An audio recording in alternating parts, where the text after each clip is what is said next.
Hello friends, আমার কিচেনে আপনাদের স্বাগত। বাড়িতে কিভাবে আলু ফুলকপি দিয়ে শুকনো সবজি বানাবেন সেই রেসিপি আপনাদের সাথে শেয়ার করব। তবে দেরি না করে চলুন ভিডিওটা শুরু করি। সব থেকে আগে একটা কড়াইতে আমি একটু পানি নিয়ে নিয়েছি, আর এতে দিয়ে দিয়েছি একটু নুন, আর একটু অল্প করে আমি এতে দিয়ে দেবো হলুদ গুঁড়ো। দিয়ে ভালো করে আগে পানিটাকে আমি ফুটিয়ে নেব। এদিকে পানি একদম ফুটে গেছে, দেখতেই পাচ্ছেন। এবার এতে আমি ছোট ছোট টুকরো করে রাখা ফুলকপি এতে আমি দিয়ে দেব। এগুলো বেশিক্ষণ নয়, আমাকে কিছুক্ষণ আমি এই পানিটাতে ফুটিয়ে নেব। বেশিক্ষণ ফুটালে হয়তো সেদ্ধ বেশি হয়ে যাবে, তো আমি অল্প হালকা একটু সেদ্ধ হবে আমি তখন নামিয়ে নেব।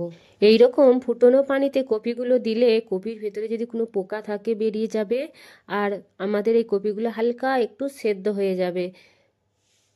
এবার দেখুন, এখানে আমি কপিগুলোকে এবার ছেঁকে তুলে নেব। প্রায় হয়ে এসেছে, অল্প একটুখানি আমি ফুটিয়ে নিয়েছিলাম কপিগুলোকে পানিতে দিয়ে।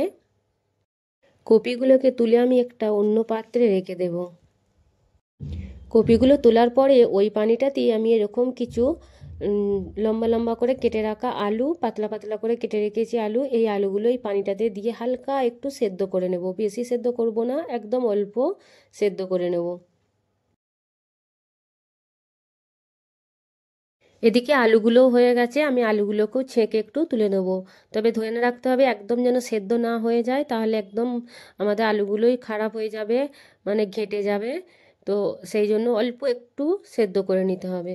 এখানে আমি তুলে অন্য একটা পাত্রে রেখে দেবো আলুগুলোকে। এদিকে দেখতেই পাচ্ছেন আমি একটা অন্য পাত্রে আলু আর ফুলকপিগুলো তুলে রেখে দিয়েছি সেদ্ধ করে, হালকা সেদ্ধ করে, বেশি নয়। এবার এগুলোকে আমি খুব সুন্দর করে আগে লাল লাল করে ভেজে নেব। আমি কড়া খুব সুন্দর করে আগে গরম করে নিয়েছি। কড়াটাকে গরম করা খুব জরুরি, আর যদি না করেন তাহলে নিচে সব ধরে যাবে। আর বেশি করে এখানে একটু তেল ব্যবহার করছি আমি, আর সর্ষের তেল ব্যবহার করছি। আপনারা চাইলে যে কোনো তেল ব্যবহার করতে পারেন। আর তেলটা যেন একটু বেশি থাকে, কেননা আলুগুলো ভাজতে হবে, কপি ভাজতে হবে, সেই রকম তেল ব্যবহার করতে হবে। তেলটাকে আমি খুব সুন্দর করে গরম করে নিয়েছি, আর তেলটা খুব সুন্দর করে গরম করতে হবে, কেননা আমাদের এটা সর্ষের তেল, আর গন্ধ বার হবে যদি কাঁচা থেকে যায়। তো সেই কারণে আগে তেলটাকে খুব সুন্দর করে গরম করতে হবে। আর আমি এবার এতে যে কপিগুলো সেদ্ধ করে রেখেছিলাম ওই কপিগুলো এতে দিয়ে দেব, দিয়ে সুন্দর করে লাল লাল করে ভেজে নেব কপিগুলোকে। কপিগুলো ভাজা হয়ে গেছে, লাল লাল মতো হয়ে গেছে। এবার আমি এগুলোকে তুলে একটা পাত্রে রেখে দেব। দেখতেই পাচ্ছেন এখানে একদম লাল লাল হয়ে গেছে কপিগুলো।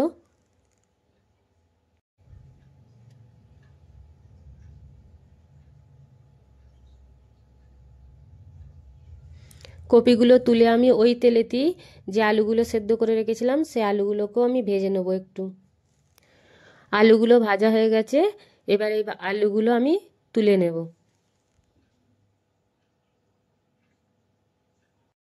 এখানে অনেকটা তেল আছে, আমি এতটা তেল ব্যবহার করব না, এই তেলটা আমি একটু তুলে নেব এখান থেকে। এখান থেকে আমি একটু তেল তুলে নিয়েছি। এবার এই তেলেতে আমি গোটা জিরে আগে দিয়ে দেব। জিরে দেওয়ার পরে আমি এতে দেব দুটো তেজপাতা, এইভাবে আমি দিয়ে দেব।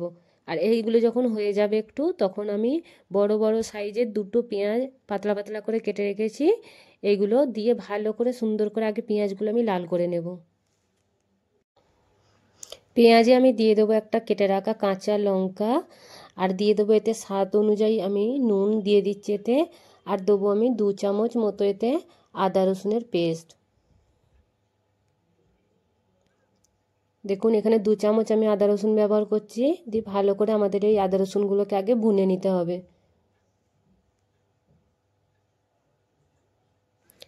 এখানে আমি দুটো মিডিয়াম সাইজে ছোট ছোট ছোট টুকরো করে কেটে রাখা টমেটো ব্যবহার করছি।